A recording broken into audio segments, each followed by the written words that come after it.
Okay, बिस्मिल्लाहिर्रहमानिर्रहीम। High voltage impulse और high voltage DC generation के बाद अभी हम पढ़ रहे हैं हाई वोल्टेज एसी जनरेशन। ठीक है, सो हाई वोल्टेज एसी जनरेशन के 3 मेथड्स हैं। एक ये है कि आप ट्रांसफार्मर्स को कैस्केड में लगा दें। ठीक है, यानी एक ट्रांसफार्मर लें, ठीक है, फिर उसके साथ कैस्केड में दूसरा ट्रांसफार्मर लगा दें और फिर उसके बाद जितनी इसमें वही यूनिट्स वाला हिसाब है, जितनी यूनिट्स ज़्यादा लगाते जाएंगे उतना जो है यानी आपको आउटपुट में हाई वोल्टेज एसी मिलता जाएगा। और आपको पता है कि एसी का जो इनपुट होता है वो भी ट्रांसफार्मर का जो इनपुट होता है वो भी एसी होता है और उसका जो आउटपुट होता है वो भी एसी होता है। ठीक है, तो ये प्राइमरी वाइंडिंग, ये सेकेंडरी वाइंडिंग और ये है हमारे पास टर्शियरी वाइंडिंग। ठीक है, सो ये जो टर्शियरी वाइंडिंग है ये फिर ये बिल्कुल इस प्राइमरी की वो है की तरह है। ठीक है, ये दूसरे यूनिट के लिए या दूसरे ट्रांसफार्मर के लिए ये प्राइमरी का काम देंगे। सही है, इस तरह यहाँ पे जो टर्शियरी है ओवरऑल तो ये आउटपुट में ये काउंट होता है, मगर इसको अलग हमने इसलिए बनाया है ताकि ये कम टर्न्स बने, और कम टर्न्स बनेंगे तो ये अगले नेक्स्ट ट्रांसफार्मर के लिए प्राइमरी वाइंडिंग का काम दे सकते हैं। अगर हमने ओवरऑल इसको यानी एक ही वाइंडिंग रखी और फिर इसी को हम उसके तौर पे देंगे इनपुट के तौर पे, तो वो फिर सही नहीं होगा। सही, तो इसका तरीका ये है कि आप देखिए ये पी प्राइमरी वाइंडिंग यहाँ से आउटपुट दें, ये हमारे पास पूरा जो है वो यहाँ से इनपुट दें, यहाँ पे हमारे पास आउटपुट मिल जाएगा। सही है, तो इसको फिर दूसरे ट्रांसफार्मर ये देखें, मगर दूसरे ट्रांसफार्मर यहाँ पे जो वोल्टेज आया है वो वोल्टेज यहाँ पे एज इट इज़ आएगा, और इसको आपने किसी इंसुलेटेड मटेरियल पे रखना है ताकि ये ग्राउंड के साथ यानी टच ना हो, और जो वोल्टेज यहाँ पे डेवलप हुआ है वो ग्राउंड ना हो जाए। यानी अगर यहाँ पे वी वोल्टेज हमें मिला है तो वो वी कभी बरकरार रहे। सही, तो वी वोल्टेज जो यहाँ से मिला है वो हुआ, और वी वोल्टेज इसने भी प्रोड्यूस किया, तो V प्लस वी ये 2V हो गया। अब यहाँ पे 2V वोल्टेज आएगा। अब ये 2V वोल्टेज भी आपने फिर इस थर्ड ट्रांसफार्मर को भी किसी इंसुलेटिंग ब्लॉक पे रखना है ताकि ये ग्राउंड ना हो जाए, और जो वोल्टेज हमें यहाँ ट्रांसफार्मर 2 से मिला है वो वही का वही मेंटेन रहे।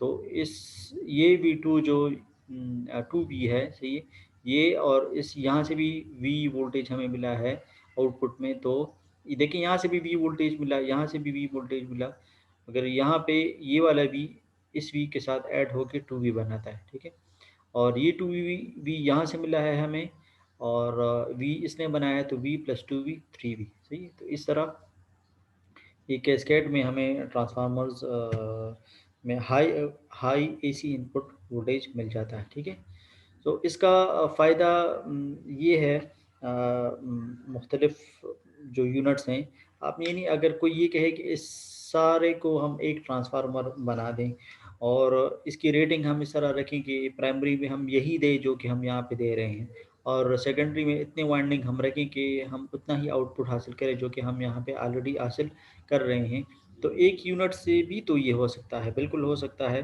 मगर उसका नुकसान ये होगा कि जितनी ज़्यादा रेटिंग का ट्रांसफार्मर होता है उसका साइज़ उतना ही बड़ा होता है। तो साइज़ बड़ा होगा तो साइज़ बड़ा होने की वजह से उसको कैरी करना, उसको ट्रांसपोर्ट करना वो भी मुश्किल होगा। और इसका दूसरा नुकसान ये है कि जो अगर एक यानी अगर वो ख़राब हो गया तो चूँकि हमारा सारा का सारा डिपेंडेंट एक ही यूनिट पे है, एक लार्ज यूनिट पे है, तो वो सारा का सारा हाँ, वो ख़राब हो जाएगा। ठीक है, वो चूँकि उसी पे डिपेंड था तो हमारा काम रुक जाएगा। और अगर हम इस तरह छोटे-छोटे यूनिट्स करके इसको कैस्केड में लगा दें, तो अगर फॉर एग्ज़ाम्पल ये ख़राब हो गया, तो हमें इतना नुकसान नहीं होगा क्योंकि हम सारा इस पे डिपेंड नहीं कर रहे, और इसकी मेंटेनेंस करना या अगर बिल्कुल ख़राब हो गया है, बिल्कुल उसको रिप्लेस करना है, तो इसके बजाय अगर दूसरा यूनिट हम वो करेंगे तो छोटे यूनिट वो इकोनॉमिकल होते हैं। इसके बजाय अगर एक बड़ा यूनिट है, तो वो महँगा होगा। और उसका साइज़ भी ज़्यादा होगा, तो उसकी अगर उसको रिप्लेस करना पड़ेगा तो एक दूसरा नया हम लेंगे तो वो बहुत महंगा पड़ेगा। तो छोटे यूनिट्स का ये फ़ायदा है कि ये इसको ट्रांसपोर्टेशन भी ईज़िली होती है और इसका जो है यानी कूलिंग भी आसानी से होता है, ठीक है? और डिज़ाइनिंग भी आसानी से होती है, कॉम्पैक्ट साइज़ होता है, लाइट वेट होता है और यानी एक दफ़ा एक डिज़ाइन बना लें तो उसी को रेप्लिकेट किया जाता है क्योंकि ये सारे आइडेंटिकल यूनिट्स होते हैं, ठीक है? तो एक दफ़ा एक डिज़ाइन हो जाए तो बाकी उसकी कॉपीज़ होती हैं। तो इस लिहाज से भी यानी इसकी डिज़ाइनिंग आसान होती है, सही है? तो अच्छा और जो ज़्यादा यूनिट्स हैं, तो ज़ाहिर-सी बात है वो फिर जगह भी ज़्यादा घेरेंगी क्योंकि अ, वो जो है यानी यूनिट्स के बीच भी स्पेस होगा कूलिंग पर्पज़ के लिए, तो जगह ज़्यादा घेरेगी मगर फ़ायदे ज़्यादा हैं। देखिए नेचुरल कूलिंग सफिशिएंट होगा इसके लिए कोई और यानी अरेंजमेंट नहीं करनी होती, ठीक है? लाइट वेट होगा, ट्रांसपोर्टेशन इसकी आसानी से होगी, असेंबलिंग यानी इसको बाँधना, इसको कनेक्ट करना, ठीक है? वो यानी एक दूसरे के साथ कनेक्ट करने को असेंबलिंग कहते हैं, तो इसकी असेंबलिंग आसानी से होगी और इसकी डिज़ाइनिंग आसानी से होती है क्योंकि ये आइडेंटिकल यूनिट्स होते हैं, ठीक है? तो वो ये सारा ऑपरेशन है, ऑलरेडी मैं एक्सप्लेन कर चुका हूँ कि T1 जो ग्राउंड पोटेंशियल पे है, उसका जो वो होगा टर्शियरी होगा, वो दूसरे के लिए प्राइमरी का काम देगा, सही है? ये टर्शियरी वाइंडिंग असल में एक्साइटेशन वाइंडिंग है, सही है? सो ये सारा है cascaded transformer for high voltage AC generation, ठीक है? अच्छा अब दूसरा तरीका इसका है टेस्ला कॉइल। इसमें असल में हम म्यूचुअल इंडक्शन से काम लेते हैं और इसमें जो है यानी एक ट्यून सर्किट होता है। ट्यून सर्किट आप लोग जानते हैं एलसी सर्किट जो होते हैं पैरेलल में लगे होते हैं वो ट्यूनिंग करते हैं और जब नेचुरल फ्रीक्वेंसी उसकी फ्रीक्वेंसी के बराबर हो जाए तो इसको हम कहते हैं कि रेजोनेंस अकर हो गया है, सही है? तो इसका देखें पहले हम स्ट्रक्चर पढ़ते हैं। देखिए ये इसका है स्ट्रक्चर, ठीक है? ये तो ये ट्रांसफार्मर लगा हुआ है, सही है?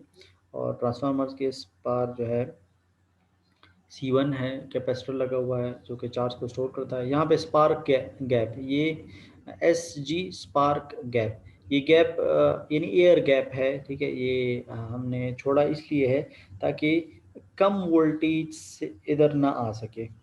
जब तक कि वोल्टेज इतना ज़्यादा डेवलप ना हो कि वो एयर का ब्रेक डाउन कर सकें, इतनी ज़्यादा वोल्टेज अगर होगी तब जाके वो इधर आएगा। तो जब इधर आएगा तो ज़ाहिर-सी बात है फिर हमें एक ख़ासा अच्छा हाई वोल्टेज हमें मिलेगा, सही?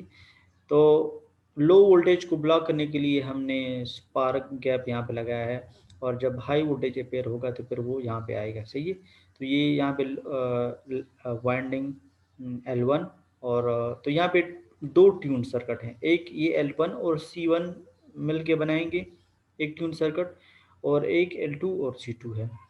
L2 जो है ये सेकेंडरी की वाइंडिंग है, सही है? ये टॉरॉयड शेप में इस तरह होता है ये वाइंडिंग स्प्रिंग जिस तरह होता है मगर स्प्रिंग तो बहुत यानी उसमें इलास्टिसिटी इतनी नहीं होती, यहाँ पे इस पे इलास्टिसिटी काफ़ी ज़्यादा होती है और ये L2 वाइंडिंग कहलाती है, सही है? यहाँ पे इलेक्ट्रिकल लोड है और देखिए ये C2 कैपेसिटर जो है ये हमने कोई कैपेसिटर यहाँ पे इंस्टॉल नहीं किया मगर यहाँ पे कैपेसिटर इफेक्ट होता है उस वजह से हमने इसको C2 का नाम दिया है। इसको स्ट्रे कैपेसिटेंस कहते हैं। यानी आपको पता है स्ट्रिंग एफिशिएंसी में भी आप लोगों ने पढ़ा होगा कि यानी 2 ये इंसुलेटर्स जो होते हैं सॉलिड इंसुलेटर इनके बीच भी कैपेसिटर इफेक्ट होता है। इस तरह इंसुलेटर और जो क्रॉस आर्म होता है, उसके बीच भी कैपेसिटर इफेक्ट होता है। इसके अलावा आप लोगों ने ट्रांसमिशन लाइन में भी पढ़ा होगा मीडियम ट्रांसमिशन लाइन और हाई ट्रांसमिशन लाइन, उसमें भी ट्रांसमिशन लाइन और ग्राउंड के बीच कैपेसिटर इफेक्ट होता है। तो वो यानी इटसेल्फ कोई कैपेसिटर इंस्टॉल नहीं हुआ होता, मगर फिर भी हम जब ट्रांसमिशन लाइन का वो बनाते हैं तो हम उसमें कैपेसिटेंस इस तरह बनाते हैं और हम कहते हैं कि यानी ये क्या है ट्रांसमिशन लाइन का इक्विवेलेंट सर्किट है, क्योंकि कैपेसिटर इफेक्ट होता है ट्रांसमिशन लाइन के बीच भी होता है, और ट्रांसमिशन लाइन और ग्राउंड के बीच भी कैपेसिटर इफेक्ट होता है for medium and high high transmission line. Low में ये बहुत कम होता है, इसलिए उसमें हम काउंट नहीं करते। तो जिस तरह ये अच्छा, और स्ट्रिंग एफिशिएंसी में भी आप लोगों ने पढ़ा होगा इस तरह, ठीक है। एक कैपेसिटर यूनिट, एक इंसुलेटर यूनिट दूसरी इंसुलेटर यूनिट, या इंसुलेटर और या जो टावर होता है या उसका क्रॉस आर्म होता है, उसके बीच में कैपेसिटर इफेक्ट होता है। इंस्टॉल्ड नहीं होता है कैपेसिटर, मगर कैपेसिटर इफेक्ट होने की वजह से हम कैपेसिटेंस यहाँ पे ड्रॉ करते हैं। तो इसका भी वही है, इसीलिए ये डॉटेड डॉट से शो किया है कि हमने इंस्टॉल नहीं किया, मगर इलेक्ट्रिकल लोड और ग्राउंड के बीच कैपेसिटर इफेक्ट होने की वजह से यहाँ पे हम कैपेसिटेंस ड्रा करते हैं। तो ये दूसरा ट्यून सर्किट है और ये पहला वाला ट्यून सर्किट है, ठीक है। ट्यून सर्किट आपको पता है इस तरह होता है, और ठीक है, इसमें एक वेरिएबल होता है और इसको हम वेरी करते हैं जब तक कि इसका XL यानी इंडक्टिव रिएक्टेंस इसके कैपेसिटिव रिएक्टेंस के बराबर ना हो जाए। अच्छा देखिए, L और C ये इनका बराबर होना ज़रूरी नहीं है, इसको हम बराबर नहीं करेंगे L और C को, XL और XC को बराबर करेंगे। और जब XL और XC बराबर हो जाए तो फिर टोटल सर्किट का जो इम्पिडेंस होता है वो R, यानी उसका सारा का सारा डिपेंड R पे हो जाता है, ठीक है। क्योंकि XL और XC बराबर तो ये माइनस हो जाते हैं, प्लस जे XL माइनस जे XC ये दोनों एक दूसरे के इफेक्टिवेशन करके Z R के बराबर आ जाता है।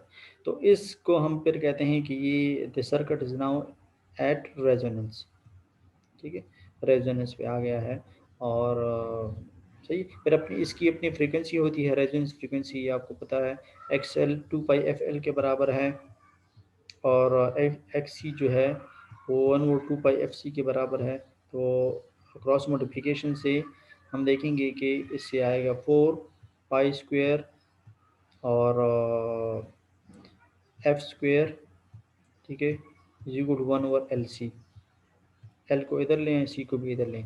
अच्छा, इस 4π इसको भी इधर ले आए, तो 4π², ठीक है, LC, ठीक है। अब f फाइंड करना है, तो f इधर भी स्क्वायर, ये आप लोगों ने ऑलरेडी पढ़ा होगा, f स्क्वायर रूट इधर भी, तो f बराबर हो जाएगा 1/2π। इस पे जब स्क्वायर रूट अप्लाई होगा तो 4 से 2 बन जाएगा और पाई स्क्वायर से पाई बन जाएगा, तो ये आ जाएगा 1/2π, ठीक है। LC पे स्क्वायर चूंकि नहीं है तो LC स्क्वायर रूट इस तरह हो जाएगा, सही है। अच्छा, सो ये हो गया यानी ये इसका रेजोनेंस सर्किट, ठीक है। तो हेलो सर। जी जी, हेलो सर। जी जी जी, सर, जब रेजिडेंट पॉइंट पहुंच जाए इससे हमारे वोल्टेज इम्प्रूवमेंट पे सर क्या असर पड़ेगा सर? हाँ ये भी मैं बता रहा हूँ, ठीक है। ये अभी ये यहाँ पे अभी आएगा, ठीक है। ऑपरेशन की तरफ अभी हम नहीं गए, सही। अच्छा। सो अच्छा, तो मैं सिर्फ आप लोगों को ये समझा रहा था कि इसमें एक ट्यून सर्किट होता है, और ट्यून सर्किट हमने रेजोनेंस पर्पस के लिए वो लगाया है, ठीक है जी। और डबल ट्यून सर्किट होता है, ठीक है। तो ये जब रेजोनेंस काज होगा तो हाई वोल्टेज आउटपुट प्रोड्यूस करेगा, सही। It will produce high voltage because now ये अपनी यानी नेचुरल फ्रीक्वेंसी, ठीक है, नेचुरल फ्रीक्वेंसी सर्किट की फ्रीक्वेंसी के बराबर आ गई, यानी इसकी फ्रीक्वेंसी और जो सप्लाई फ्रीक्वेंसी है ये दोनों बराबर आ गए, तो अब ये हाई एम्पलीट्यूड के साथ वो करेगा, यानी इसकी अपनी फ्रीक्वेंसी है, ठीक है, सप्लाई की अपनी फ्रीक्वेंसी है। अगर ये दोनों बराबर हो जाएं तो फिर ये इसकी यानी हाई फ्रीक्वेंसी के साथ ये वो करेगा। तो इसका जो आउटपुट होगा देखिए, टेस्ला कॉइल L1 और L2, ठीक है। इससे पहले तो स्पार्क गैप ये मैं बता चुका हूँ, कैपेसिटर C1 के बारे में बता चुका हूँ, ठीक है। अच्छा, ये यहाँ पे देखें स्विच का काम कर रहा है, यानी रोके हुए है, स्टार्ट में ये ऑफ होगा, यानी जब जब तक वोल्टेज इतना ज़्यादा नहीं बन जाता, डेवलप नहीं होता कि ये स्पार्क गैप को ओवरकम करे, तो तब तक हम ये कहेंगे कि ये ऑफ है। और जब वोल्टेज हाई हो जाएगा तो फिर हम कहेंगे कि ये यहाँ पे अब ये स्विच ऑन हो गया है, सही है। अच्छा, The Tesla coil L1 and L2, an air core double tuned resonant transformer which generates the high voltage output. देखें ये अ, देखें ये क्यों हम इसको अलाउ कर रहे हैं कि ये हाई यानी वोल्टेज को बढ़ाता जाए जब तक कि ये यानी अगर ये यहाँ पे वो नहीं होगा, ब्रेक डाउन इसका नहीं होगा तो ये सर्किट ओपन ही रहेगा। तो हम इसको क्लोज करना चाहते हैं, इस स्विच को ऑन करना चाहते हैं। ये स्विच तब ऑन होगा जब यहाँ पे वोल्टेज बढ़ता जाएगा, ठीक है। तो और ये बिल्कुल यानी शॉर्ट सर्किट हो जाए, ठीक है, स्पार्क स्टार्ट हो जाए। जब स्पार्क स्टार्ट हो जाएगा तो इसका मतलब है कि ये सर्किट शॉर्ट हो गया और अब ये करंट फ्लो करेगा। तो यहाँ पे तब जब तक कि ये नहीं होता तब तक यहाँ पे वोल्टेज डेवलप होता जाएगा, ठीक है। ये भी इसके साथ ऐड होके फिर जो है यानी ये हाई वोल्टेज में इसका भी रोल है इस कैपेसिटर का, ठीक है। तो देखें the Tesla coil L1, L2 an air core double tune transformer which generates the high voltage output. Optionally, a capacitive electrode top load E in the form of a smooth metal sphere or torus. ये torus जो है इस तरह का shape होता है, इस तरह, ठीक है। तो ये इसलिए ये L2 जो है ये इस फॉर्म में होता है, ठीक है। तो ये कह रहे हैं कि ये वही स्ट्रे कैपेसिटेंस की बात कर रहे हैं फिलहाल कि यहाँ पे जो कैपेसिटेंस इफेक्ट होता है ये असल में यहाँ पे इस इलेक्ट्रिकल लोड और ग्राउंड के बीच है। तो ये इस C2 को इन्होंने एक्सप्लेन किया है, ठीक है। अच्छा, अब ऑपरेशन की तरफ आते हैं। The primary coil L1 consisting of a relatively few turns of heavy copper wire or tubing is connected to capacitor C1 through a spark gap.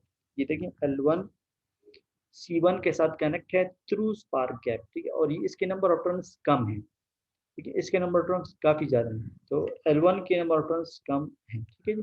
अच्छा, अब secondary coil L2 consist of many turns, hundred two thousands of fine wire on A hollow cylindrical form, यानी इस form में, ठीक है। और hollow होते हैं यानी इनके बीच एयर होता है, सही। form inside the primary. The secondary is not connected to an actual capacitor. कोई actual capacitor secondary के साथ connect नहीं है, but it also functions as an LC circuit, यानी L2 फिर भी वो होता है because of the stray capacitance, ठीक है, stray parasitic capacitance between the winding of the coil and the capacitance of the toroid metal toroid attached to a high voltage terminal, सही। अच्छा, अब होता क्या है, the primary and the secondary circuit are tuned so they resonate at same frequency, यानी इसको इस तरह ट्यून किया जाता है कि दोनों एक ही फ्रीक्वेंसी में वो हो, यानी दोनों की फ्रीक्वेंसी सेम हो जाए। they have the same resonant frequency, this allow them to exchange energy, so the oscillating current alternates back and forth between the primary and the secondary coils. In physics, these two coupled tank circuit are also known as coupled oscillator. अच्छा, ये जो back and fourth की बात कर रहे हैं ये असल में इस तरह होता है कि जब एक में एक कैपेसिटर है ये भी एनर्जी स्टोर करता है, दूसरा कैपेसिटर भी एनर्जी स्टोर करता है। तो होता क्या है कि आपको पता है कि यानी इसकी मिसाल बिल्कुल उसकी है, यानी पेंडुलम की है, ठीक है। या आप रेजोनेंस के लिए आप पेंडुलम की एग्जांपल भी ले सकते हैं, या मास अटैच टू स्प्रिंग जो है, ठीक है। तो उसमें ये है कि या तो पेंडुलम इस साइड पे होगा और या इस साइड पे, इस तरह तो नहीं हो सकता कि दोनों दोनों इधर भी हो पेंडुलम इधर भी हो, ठीक है। चूंकि पेंडुलम एक है तो इसलिए अब क्या होगा कि जब पेंडुलम इस साइड पे है तो सारी की सारी एनर्जी इधर स्टोर हो गई, ठीक है। अब ये इस एनर्जी को डिस्चार्ज करेगा और इस एनर्जी की बुनियाद पर ये इधर चला जाएगा। तो अब इधर एनर्जी जीरो हो जाएगी, ठीक है, सारी की सारी एनर्जी इधर ट्रांसफर हो जाएगी। अब जब ये इधर आएगी तो इसकी मिसाल भी इस तरह है, यहाँ पे जो एनर्जी पहले स्टोर होगी इसकी मिसाल यहाँ पे है, इधर कोई एनर्जी नहीं होगी। तो फिर एनर्जी यहाँ से यहाँ पे ट्रांसफर हो जाएगी, सही है ना। तो यहाँ पे कोई एनर्जी नहीं होगी, फिर ये एनर्जी यहाँ पे ट्रांसफर हो जाएगी। तो इस तरह ये back and fourth energy transform करता जाएगा, ठीक है।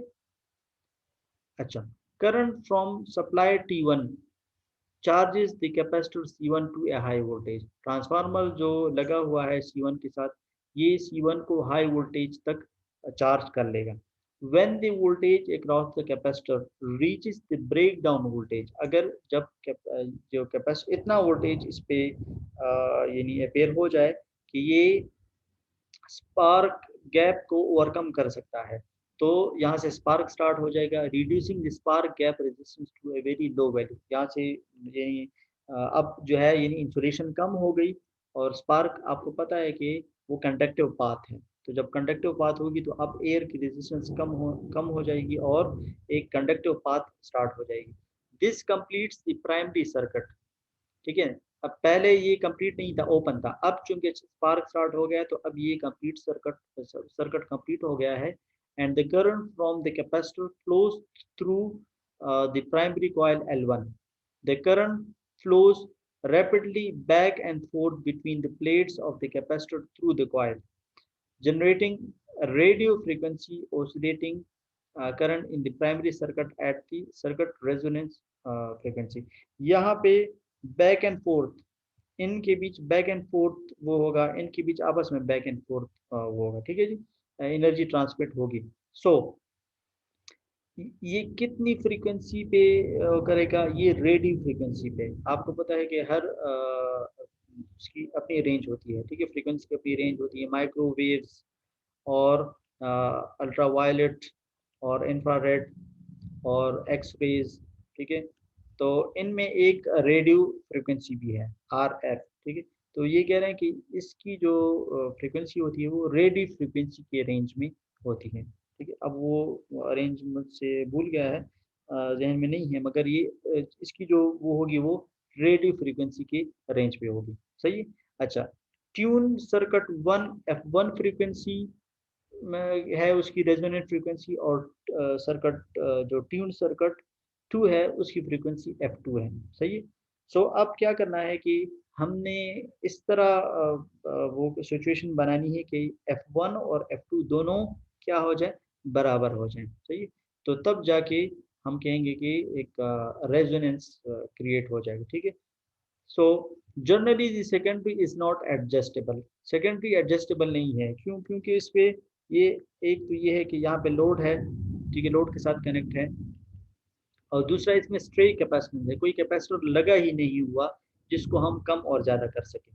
तो इस वजह से सेकेंडरी तो यानी अगर इन दोनों को बराबर करना है तो या तो इसकी फ्रीक्वेंसी इधर L1 और C1 को चेंज करके इसके मुताबिक कर लें, या L2 और C2 को चेंज करके इसके मुताबिक कर लें. तो ये कह रहे हैं कि L2 और C2 को इसके मुताबिक नहीं किया जा सकता, अलबत्ता L1 और C1 को इसके मुताबिक किया जा सकता है. तो इसलिए L1 और C1 को बाय मूवेबल टैप. ठीक है, ये देखिए यहाँ पे एरो दिया हुआ है, ये देखिए ये एरो जो है ये टैपिंग को शो करता है. ये ऊपर भी जा सकता है और नीचे भी आ सकता है. ठीक है, जब नीचे आएगा तो नंबर ऑफ टर्न्स इसमें कम होते जाएंगे, और जब ऊपर जाएगा तो इसमें नंबर ऑफ टर्न्स ज़्यादा काउंट होते जाएंगे. सही है, तो ये टैपिंग है. तो इसको ऊपर नीचे करके इसकी फ्रीक्वेंसी को F1 की फ्रीक्वेंसी को F2 के मुताबिक किया जा सकता है. ठीक है, अब जब ये बराबर हो जाए, it the movable tap on the primary coil L1 until it resonates at the same frequency as the secondary. तब तक आप इसको मूव करते जाएं जब तक कि इसकी फ्रीक्वेंसी दूसरे के बराबर ना हो जाए. तो F is equal to 1/2 pi L1 C1 whole under. आप इससे पहले मैं ये प्रूव कर चुका हूँ. ठीक है, ये रेजोनेंस फ्रीक्वेंसी है फॉर L1 C1 यानी ट्यून सर्किट 1, और ये ट्यून सर्किट 2 की फ्रीक्वेंसी है. ये दोनों वो हैं, बराबर हैं. ठीक है, तो दस द कंडीशन फॉर, आप 2 पाई तो कैंसिल हो जाएंगे. सही है, क्रॉस मल्टीप्लिकेशन कर लें, दोनों साइड पे स्क्वायर अप्लाई कर लें, तो क्या हो जाएगा, L1 C1 is equal to L2 C2. यानी कहने का मकसद ये कि L1 C1 का जो प्रोडक्ट है, इन दोनों का प्रोडक्ट, इन दोनों के प्रोडक्ट के बराबर. अगर इन दोनों से 10 आ रहा है तो इन दोनों से भी 10 आना चाहिए, तब जाके रेजोनेंस काज होगा. अगर इन दोनों का प्रोडक्ट 20 आ रहा है तो इन दोनों का प्रोडक्ट भी 20 आना चाहिए. ये कंडीशन है, तब जाके रेजोनेंस काज होगा. सही है. The resonance frequency of the Tesla coil in the radio frequency, देखिए मैं बता चुका हूँ. अच्छा, रेंज ये है, ये है 50 किलोहर्ट्ज से 1 मेगाहर्ट्ज, इस रेंज में ये फ्रीक्वेंसी के रेंज होगा। However, because of the impulsive nature of the spark, they produce broadband radio noise and without shielding can be significant source of RF interference। ठीक है, यानी अगर ये कह रहे हैं कि यहाँ पे रेडियो फ्रीक्वेंसी की इंटरफेरेंस हो सकती है इस स्पार्क गैप की वजह से। ठीक है, तो यहाँ पे एक चूंकि इसमें शील्डिंग है नहीं, क्योंकि इसका शील्ड तो नहीं हो सकता, तो शील्डिंग ना होने की वजह से इस इधर जो स्पार्क प्रोड्यूस हो रहा है ये इसको डिस्टर्ब करता है। ठीक है, इसकी नेचुरल फ्रीक्वेंसी को डिस्टर्ब करता है, और इसकी फ्रीक्वेंसी रेडियो फ्रीक्वेंसी है, तो ये इसके साथ ऐड होके इंटरफेरेंस काज करता है, जिसको हम RFI कहते हैं, यानी रेडियो फ्रीक्वेंसी इंटरफेरेंस। ठीक है, और ये कोरोना में भी हम पढ़ चुके हैं कि कोरोना की वजह से भी रेडियो फ्रीक्वेंसी इंटरफेरेंस होती है, जो कि रेडियो को और टीवी के जो सिग्नल्स हैं इसको नुकसान पहुंचाती हैं। ठीक है, अब कितनी एनर्जी प्रोड्यूस करता है एक रेजोनेंट सर्किट, तो उसका फार्मूला ये है, W1 is equal to 1/2 C1 V1 square, और दूसरा जो है वो है C2 V2 स्क्वायर। ठीक है, सो एज्यूमिंग नो एनर्जी लॉस, कोई एनर्जी लॉस नहीं होगी, तो W1 और W2 की एनर्जी दोनों बराबर होंगी। तो W1 के लिए ये है, W2 ये है, सही है, दोनों को आप बराबर करें, 2 तो कैंसिल हो जाएगा। ठीक है, C1 V1 square is equal to C2 V2 square, ये आ जाएगा। और अगर आपने किसी एक वोल्टेज को फाइंड करना है तो आप इसको कर सकते हैं। देखिए, वी स्क्वायर है तो पहले तो स्क्वायर रूट ले लें, तो इन दोनों से तो स्क्वायर कैंसिल हो जाएगा, इधर आ जाएगा। ठीक है, और C1 डिवाइड बाई C2 ये आप क्रॉस मल्टीप्लिकेशन से कर सकते हैं, आसान है, सही। C1 V1 square is equal to C2 V2 square, सही। तो अगर आपने V2 को फाइंड करना है तो इसको इधर ले आए, ये C2 हो जाएगा, और फिर दोनों साइड पे स्क्वायर रूट अप्लाई कर लें, तो इससे तो कैंसिल हो जाएगा, C1 डिवाइड बाई C2 आ जाएगा, सही। ये वो वोल्टेज है, अगर वो आप फाइंड करना चाहते हैं कि कितना वोल्टेज कोई भी रेजोनेंट सर्किट प्रोड्यूस करता है, हाई वोल्टेज, ये वो हाई वोल्टेज है। ठीक है, और ये तब प्रोड्यूस होगा जब ये रेजोनेंस में होंगे, सही। तो ये हुआ हाई वोल्टेज AC जनरेशन। ठीक है, और अच्छा, ये इसके बाद हम ये पढ़ेंगे